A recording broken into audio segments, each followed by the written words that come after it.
Did you know your iPhone can record the screen and capture sound? All for free. First, make sure screen recording is in the Included Controls section. I'll show you how to do that now. Go to Settings, scroll down to Control Center, scroll down to Included Controls. Here you can view the items available to you now. If you do not see screen recording here, then you will need to add it. Scroll down to More Controls and scroll until you find screen recording. Then tap the green plus circle button to insert screen recording into the Included Controls. Scroll back up to Included Controls section to verify screen recording has been added there.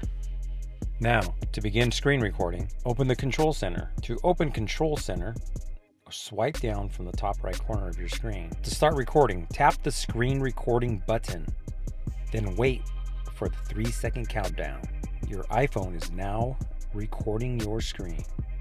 To stop recording, open Control Center and then tap the selected screen recording button or the red status bar at the top of the screen.